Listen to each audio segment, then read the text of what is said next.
Bismillah, jumpa lagi dengan channel Cinta Ummu Ahmad. Jangan lupa di subscribe, like, komen, dan hidupkan lonceng agar mendapatkan video menarik lainnya. Kali ini video tentang saat buah hati tak kunjung hadir. Rindang, sebut saja demikian, wanita yang kini sedang dalam masa penantian yang amat panjang.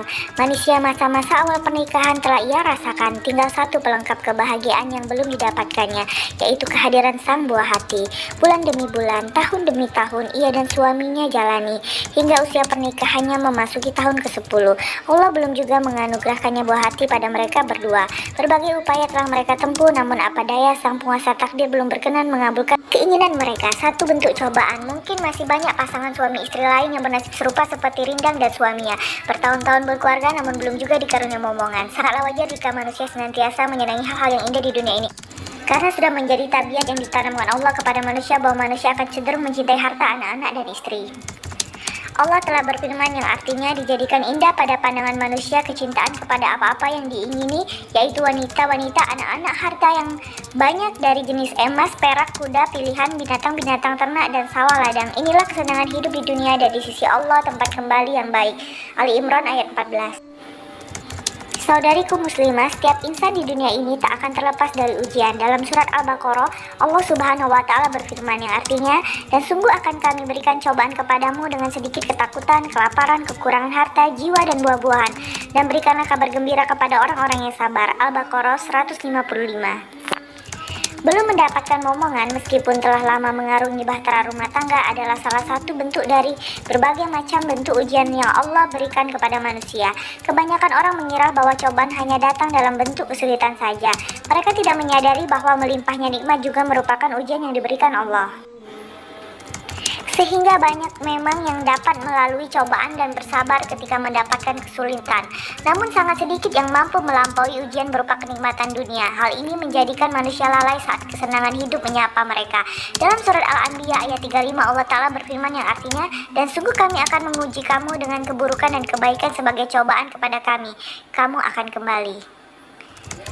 Juga firman Allah yang artinya, adapun sebagian manusia apabila diberi ujian Allah Tuhannya, yaitu diberi tempat yang mulia dan diberi kenikmatan kepadanya, maka ia berkata, Tuhanku telah memuliakan aku. Adapun apabila Tuhannya mengujinya dengan membatasi rezekinya, dia berkata, Tuhanku telah menghinakan aku. Surat Al-Fajr 15 dan 16. Bagimu hai para orang tua yang belum dikaruniai anak, bersabar adalah kunci dalam masalah ini, karena sabar adalah salah satu jalan datangnya pertolongan Allah. Allah Ta'ala berfirman yang artinya, wahai orang-orang yang beriman, mohonlah pertolongan kepada Allah dengan sabar dan sholat. Sesungguhnya Allah bersama orang-orang yang sabar. Al-Baqarah 153. Hendaknya kita berbaik sangka terhadap takdir Allah. Yakinlah bahwa segala sesuatu yang telah menjadi keputusan Allah pasti mengandung banyak hikmah meskipun kita tidak menyadarinya. Ingatlah saudariku, tinta takdir telah mengering. Setiap manusia telah dituliskan tentang nasibnya 50.000 tahun sebelum penciptaan langit dan bumi. Rezeki pun telah ditetapkan. Manusia tidak akan meninggal sebelum jatah rezeki yang Allah tetapkan baginya habis. Tidak saling menyalahkan. Sebagaimana makhluk hidup yang lain, manusia membutuhkan keturunan untuk mewarisi dan meneruskan hidupnya.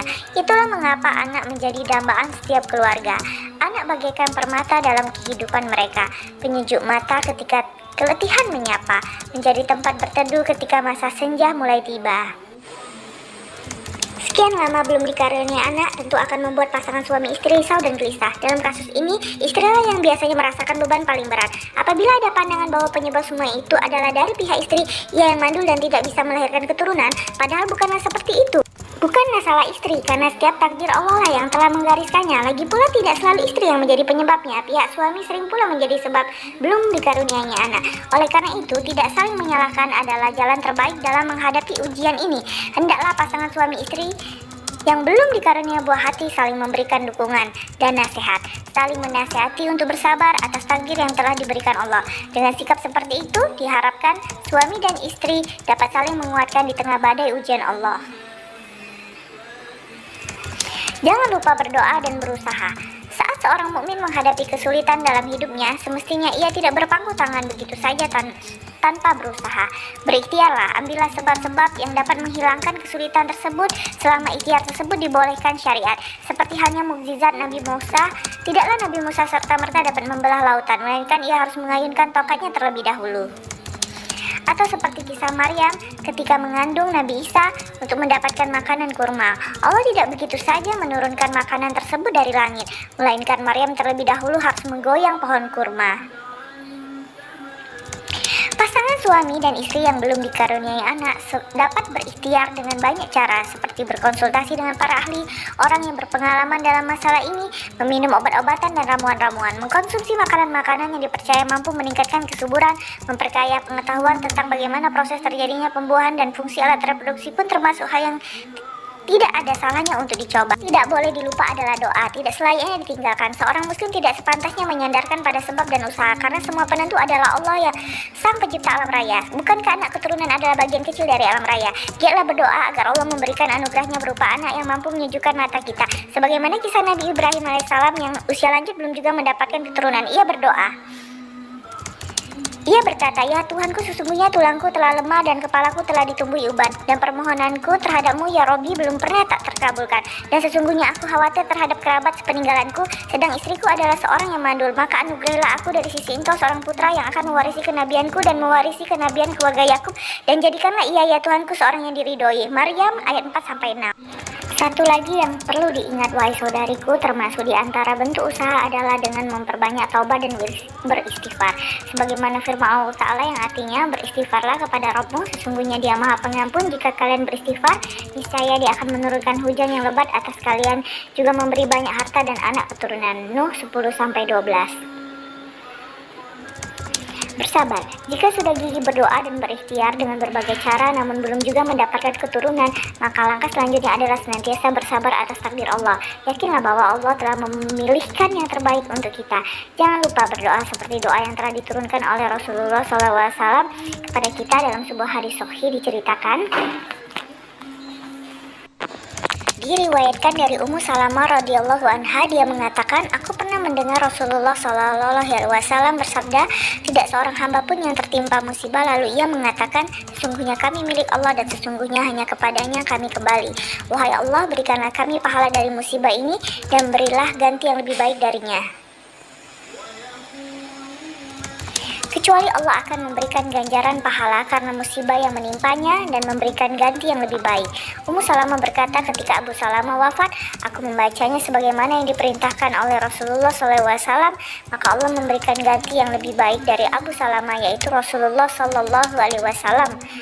Hadis riwayat Muslim. Saudariku, engkau tidak sendirian. Nabi Ibrahim dan Nabi Zakaria pun bernasib serupa. Mereka dikaruniai keturunan oleh Allah ketika usia mereka telah lanjut. Juga Ummul Mukminin Aisyah radhiyallahu anha, orang yang paling dicintai Rasulullah, bukankah beliau pun tidak memiliki keturunan? Wahai muslimah, hendaknya kita mencontoh kesabaran mereka. Dengan doa dan kesabaran tersebut, semoga kita mampu bertawakal kepada Allah. Selanjutnya, dengan begitu Allah berkenan menganugerahkan kepada kita kesabaran dan rasa syukur. Kita mampu menjadi orang yang bersyukur ketika dikarunia anak. Sementara kita masih sulit mendapat anak, kita tetap bersabar dan tidak berprasangka buruk kepada Maha Pencipta. Termasuk juga kita mendapatkan anak yang tidak sesuai dengan harapan kita. Wallahu a'lam. Jangan lupa di subscribe channel Cinta Ummu Ahmad. Barakallahu fikum.